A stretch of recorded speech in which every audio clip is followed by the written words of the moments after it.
During ancient times, legendary tales from Indian tribal myths vividly depict revered men transforming into fearsome tigers or wolves, embodying primal fears, powerful curses, and sacred rituals. These mythic stories reveal a fascinating world where supernatural beings blur the lines between humanity and ferocity, shaping centuries of cultural beliefs and cautionary legends. Imagine the awe and dread these transformations inspired, a testament to the tribe's deep connection with nature and the spiritual realm. Intrigued? Dive into the captivating details of these mythic transformations and discover the rich cultural tapestry behind them. I remember the dense jungles of central India, where whispers of curses and rituals filled the air. The carvings on rocks spoke of men cursed or chosen by spirits, transforming into fierce tigers under the full moon. Fear and awe lingered in every tribal village I visited. One village elder told me about a young hunter who, in a fit of rage, invoked a curse upon himself, believing it would grant him strength.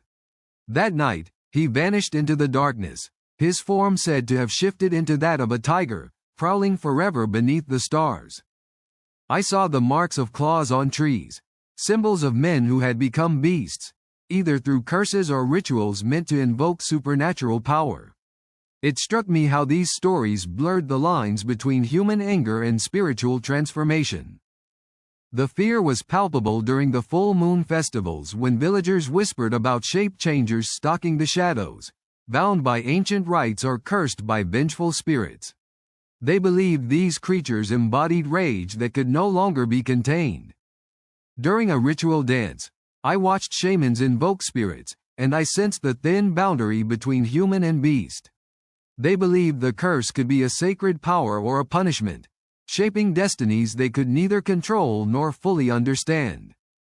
In the quiet hours, stories told around fires warned of men who had turned into tigers after betrayal or revenge.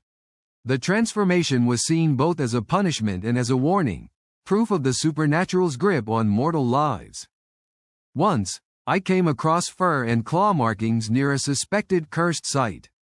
The villagers trembled, speaking of men who vanished into the dark to become predators, trapped by their own anger or cursed by jealous spirits guarding ancient secrets. The mythology spoke of rituals performed to break or invoke these curses, often involving offerings and chants. Yet, many elders believed some curses could never truly be lifted once the supernatural had taken hold.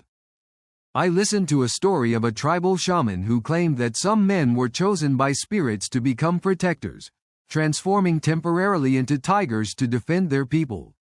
The role was both revered and feared, a divine curse in disguise. I felt the intense mixture of reverence and terror. The villagers believed that rage and revenge could awaken these shape-changings, making the beast inside unstoppable, an eternal reminder of the divine or cursed power lurking within.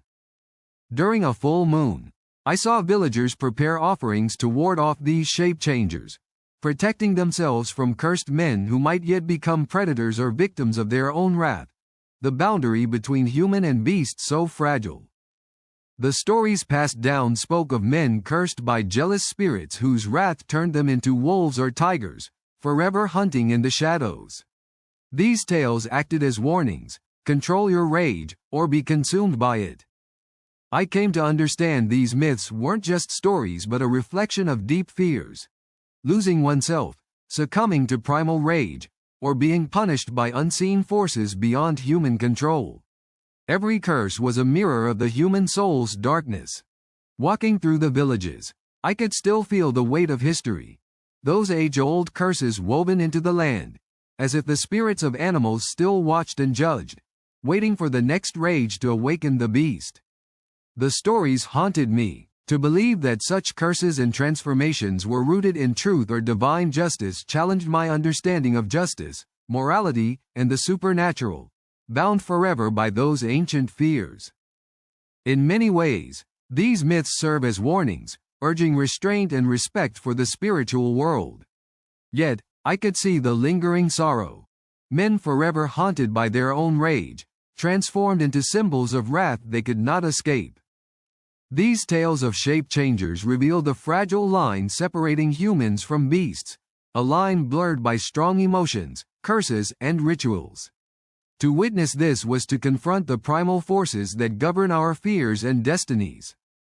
Now, years later, I carry the memory of these stories as a testament to humankind's eternal struggle with rage and the supernatural. The curses and spirit-bound transformations remain etched in the land, a warning and a mystery I cannot forget.